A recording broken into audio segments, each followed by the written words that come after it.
Bonjour, dans cette vidéo, je vais vous présenter la maille cristalline cubique simple.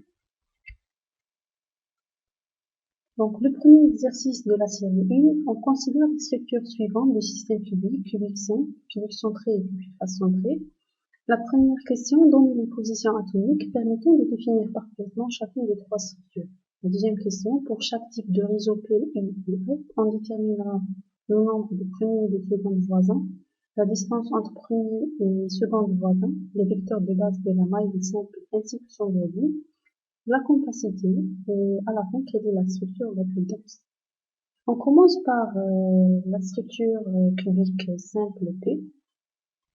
La maille élémentaire est définie par trois paramètres de longueur A égale B égale C pour le système cubique et alpha égale bêta égale gamma égale 90 degrés. Le petit a est appelé le paramètre de la maille. Il correspond à la longueur d'un côté du cube. Dans une structure cubique simple, le motif occupe les 8 sommets du cube. Donc il y a 8 sommets et à chaque sommet un motif. Voici donc comment vous pouvez représenter la maille en représentation éclatée. En réalité, la maille cubique simple ressemble plutôt au schéma des droites. Les motifs sont empilés les uns des autres pour former le cube. On voit que les atomes dépassent de la maille. Pour la première question de l'exercice, les coordonnées réduites. La structure cubique simple comporte donc 8 atomes au son nom. Ces atomes sont partagés par 8 mailles. Chaque atome compte pour un demi, donc 8 fois un huitième égale à 1.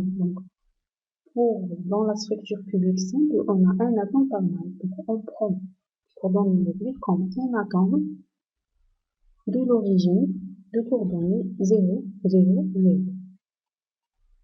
On passe à la deuxième question de l'exercice. Donc, la coordinance, c'est le nombre de plus proches voisins. On commence par le premier proche voisin. On peut raisonner sur cet atome, puis en rouge, le premier proche voisin évidemment, qui ont une distance A d'un seul arête. Donc, suivant l'axe X, on a deux premiers proches voisins. Suivant l'axe des Y, on a deux premiers proches voisins. Et suivant l'axe des Z, on a deux premiers proches voisins. Donc, au total, le nombre de premiers proches voisins est 6. La distance entre ces premiers proches voisins est égale à 1. On passe maintenant à la deuxième proche voisin. Le nombre de deuxièmes proches voisins. Donc, l'atome que j'ai considéré est là. Où sont ces deuxièmes proches voisins? Regardez, cet atome appartient aux 3 plans. Donc là, vous voyez le premier plan, elle appartient à 4 faces. Déjà ici, on a 4 premiers proches voisins, deuxième proche voisin. Cet atome appartient encore à un autre plan, qui est celui-là. Elle appartient à 4 faces d'un cube. Donc, à 4, on a 4 deuxièmes proches voisins. Et puis, au dernier plan, qui est le plan orthogonal à la feuille, à nouveau, il y a 4 faces. Donc, on a 4 deuxièmes proches voisins. Donc, on a 3 plans, et à chaque plan, on a 4 deuxièmes proches voisins. Donc, 3 fois 4 égale 12. On a 12 deuxièmes proches voisins. Maintenant, la distance entre les deuxièmes proches voisins. La distance entre deuxièmes proches voisins, on remarque qu'elle représente la diagonale d'une face d'un cube. Il va falloir appliquer le théorème de Pythagore en prenant un triangle rectangle, le triangle rectangle, dont l'hypoténuse correspond à la diagonale d'une face et les deux arêtes correspondent à des côtés du cube et valent donc A. En appliquant le théorème de Pythagore, on a A2 plus A au carré égale X au carré. X, c'est l'hypoténuse. Donc, en simplifiant en 2A au carré égale X au carré, donc on obtient X égale A racine de 2. La distance entre le deuxième proche voisin est égale à A racine de 2. On passe au vecteur de base et le volume élémentaire. Les vecteurs de base, si on veut déterminer les positions des atomes, ces positions sont données par leurs coordonnées x, y et z dans la base formée ABC. Donc, dans une maille est définie par les trois vecteurs de base A, B, C. Donc, le vecteur de base suivant x, on l'appelle A, suivant y, on l'appelle B, et suivant z, on l'appelle C. La projection de vecteur de base A suivant l'axe x est égale A fois B. La projection du vecteur B sur l'axe y est égale A fois G. Et la projection de l'axe C sur l'axe Z, le vecteur C sur l'axe Z égale A fois K. On passe maintenant au volume. Le volume formé entre ces trois vecteurs de base, A, B et C, on l'appelle le volume élémentaire. Il est défini par le produit mixte suivant. Dans la structure cubique simple, on obtient le volume égal A au cube. On passe à la compacité.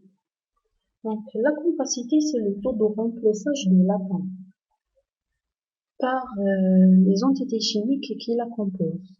Donc, elle est définie par le volume occupé par les sphères divisé par le volume de la maille. Donc, cette compacité n'a pas d'unité. On va obtenir, quand on fait le calcul, un chiffre entre 0 et 1. Si on assimile les atomes à des sphères de même rayon, la densité d'empilement peut être calculée par cette relation. Donc, la compacité est égale à Z, c'est le nombre total de volume, le nombre total d'atomes, fois 4 pi r cube, c'est le volume occupé, le volume d'une sphère, divisé par A au cube, le volume de la main.